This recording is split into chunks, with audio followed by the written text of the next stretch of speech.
In this report, we answer the question, do you get lonely traveling alone? The answer is yes. In a moment, I'll share some of my best tricks to reduce loneliness when I'm traveling alone. But first, let me talk about some of my basic observations about loneliness. One of my subscribers said, I'm afraid to slow travel the world because I'm single and I think I'd be super lonely. So I wanted to share my answer on that today. Have I ever traveled the world alone? Yes. In the 14 years since I left my home country, the USA, to travel the world, I've traveled alone for about 4 of those years. And yes, I've visited countries where I didn't know a soul. And yes, I have felt lonely from time to time. Other times, I have not felt lonely at all. I think the subscriber's asking about not having someone physically by his side as he travels the world. So I will focus on that concept mostly. But I want to say a few short ideas about virtual relationships first. You can feel lonely even when you are with someone. If you have a shallow connection with a person, you can feel lonely when you're with them. If there is a whole side to yourself that you feel they're not interested in, you may feel lonely because you are unable to express that side of yourself with them. In that sense, it's often good to have people in your life that you can discuss quirky aspects about yourself that your spouse just doesn't understand. Luckily, because of the internet, we're able to maintain close virtual relationships with family and friends, and even when we are not in their physical presence.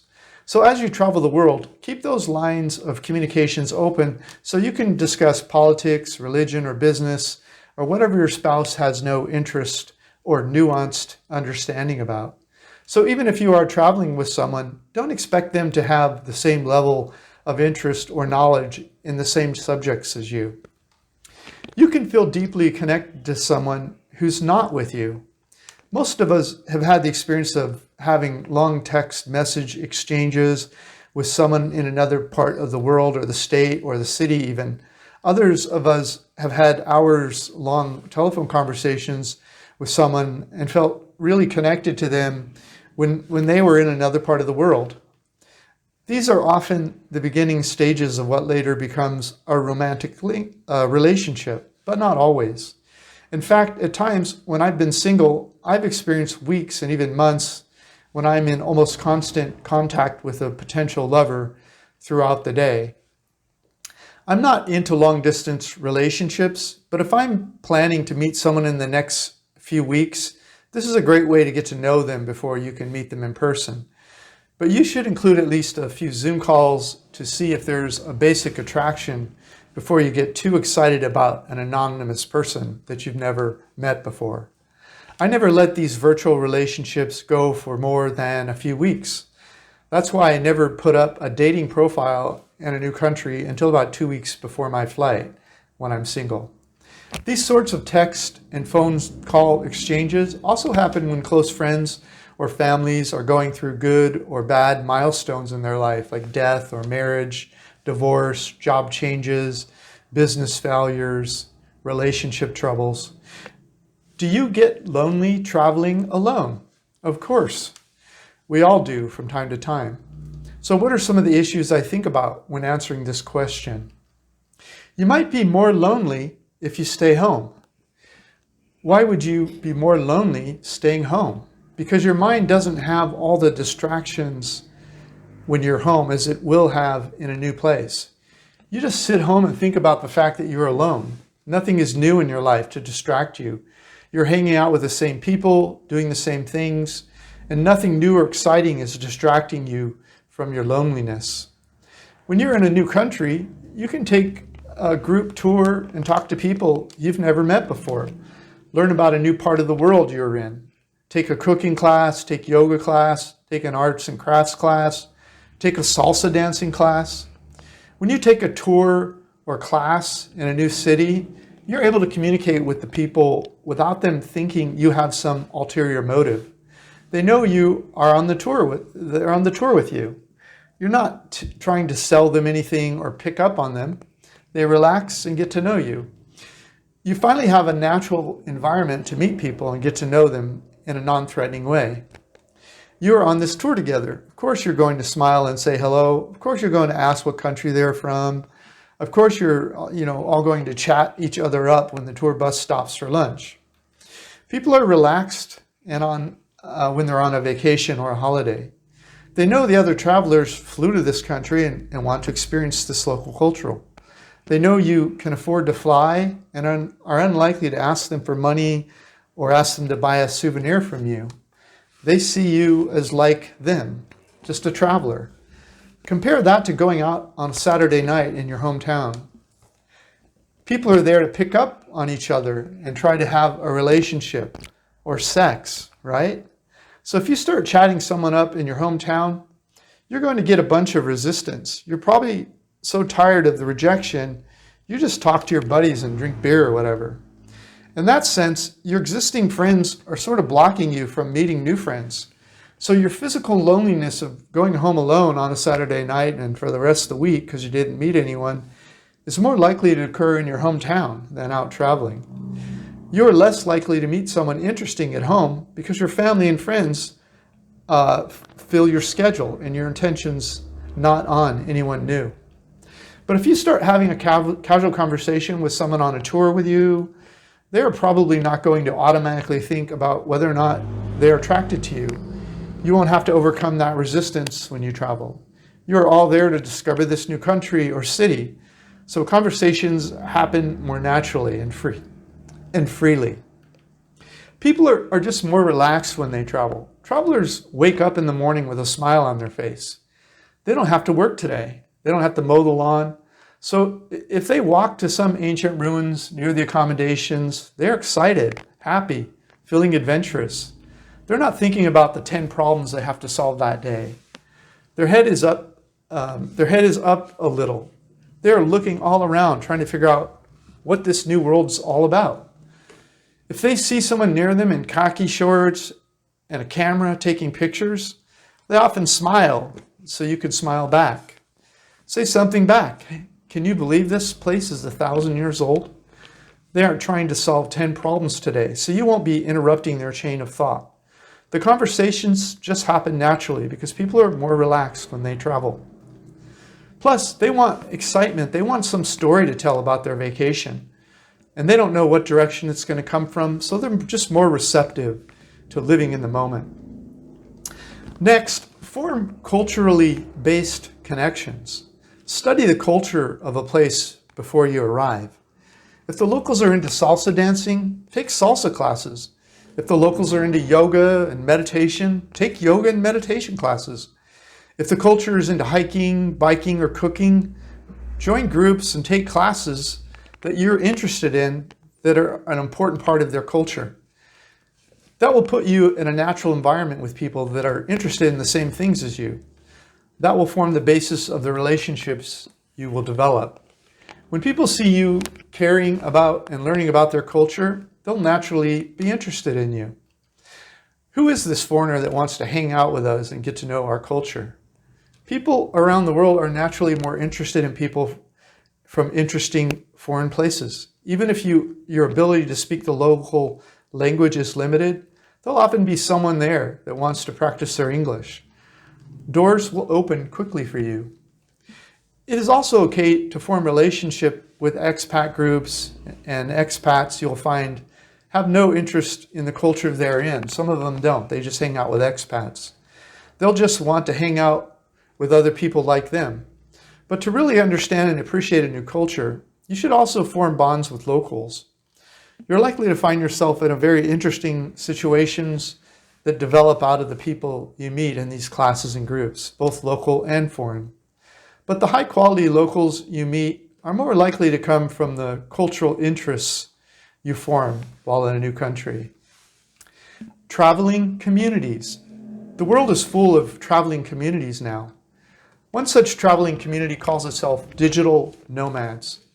Digital nomads means they earn a living with their computers. Computers are digital. And nomad means they travel all over the world. Originally, when I started traveling 14 years ago, almost all the digital nomads were under 30. I hadn't even heard the term digital nomad when I started traveling the world. I just told people my income was unrelated to my geography. I had a geographically irrelevant income. But then someone coined the term digital nomad. But now I meet digital nomads in their 40s, 50s, and 60s.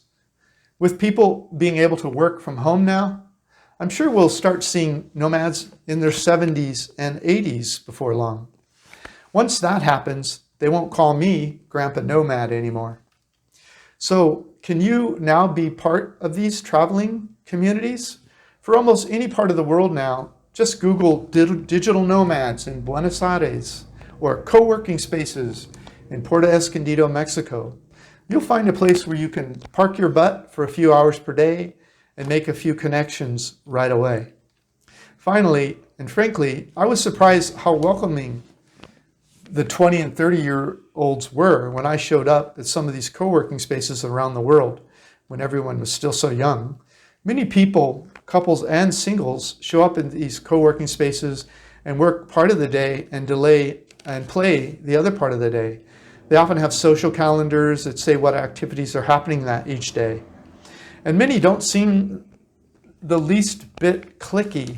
Everyone seems to be able to have fun together, with little regard to age or race or religion or country of origin. Just don't assume anyone's interested in you romantically just because they're being friendly. Just take your time and get to know people and let things happen naturally while paying attention to people's interest in you, if any.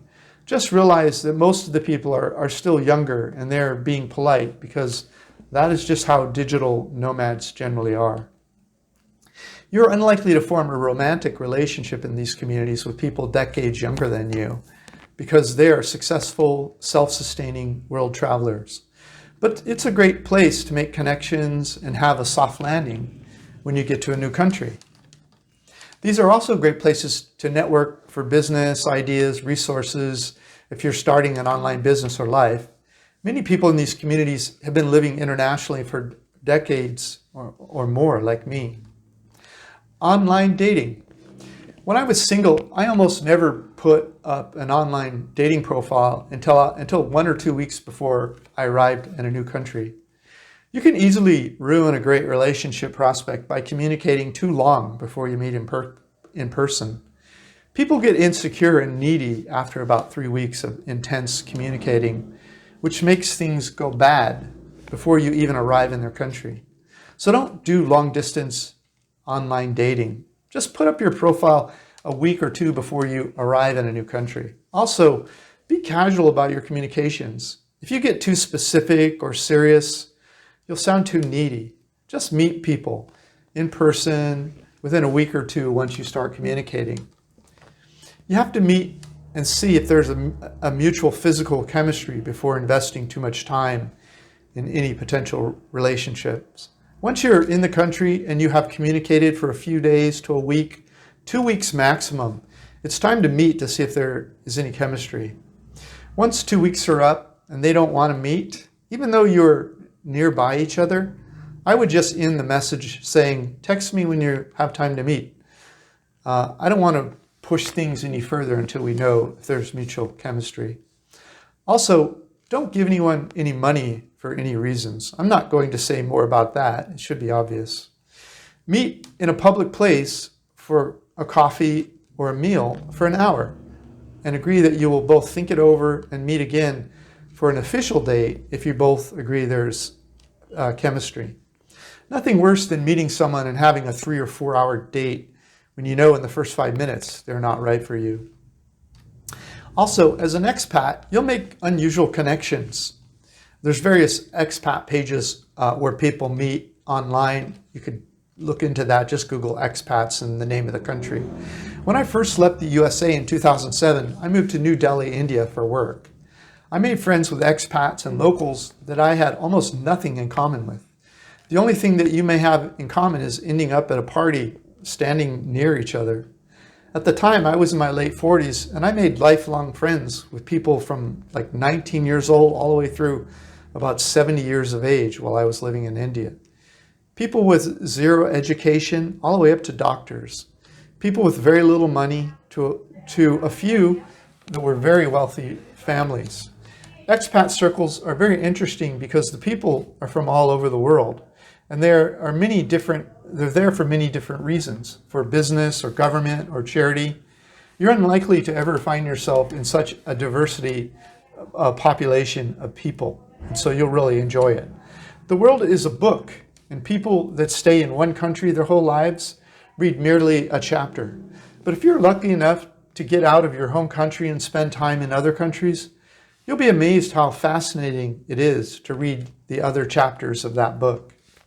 Expats circles in large capital cities where the embassies are like having all of the chapters of the book at the same time in one party. It will really open your eyes widely, and you'll never see the same again. People will want to hear your story because your view of the world and the culture you are from are a chapter in the book they're all hoping to read. And you'll cherish the friends you make for the rest of your life.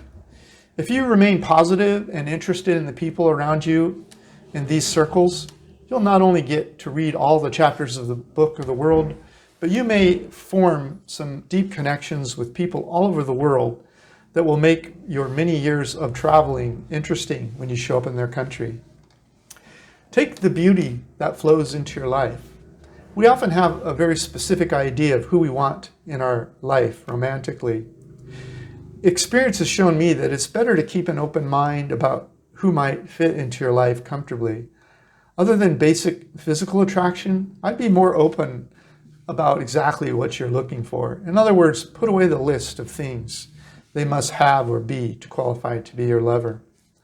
I would also be open about how someone is going to arrive in my life, whether via online dating or via friends or expats, or just meeting someone casually as you live your life. Start to imagine that life is going to give beauty to you, but you don't know or control how or when that beauty arrives. Just keep an open mind and let love flow naturally and gracefully into your life. Then when that special person arrives, you won't be so intent on qualifying them for a relationship by asking them too many questions or sounding needy. Just have fun and let love flow naturally. Thanks for listening to my thoughts on, do you get lonely traveling alone? Click the more information link in the notes below this YouTube video and come to the bottom of this webpage to watch my video, The Top 10 Mistakes International Retirees Make. And while you're there, grab a free copy of my ebook, How I Fired My Boss and Traveled the World for 14 Years. This is Dan of Vagabond Awake, the YouTube channel for vagabondbuddha.com. The world's your home. What time will you be home for dinner? Hey, if you liked our video, please like, comment, or subscribe. Any of that would help our business. Thanks so much. Thank you so much. Thanks for watching our video. Click the link in the notes below this video to get a copy of this content. Plus, grab a free copy of my ebook, How I Fired My Boss and Traveled the World for 13 Years. While you're there, check out our catalog of retired cheap reports all over the world and our hobby income course that we just released. Thanks so much.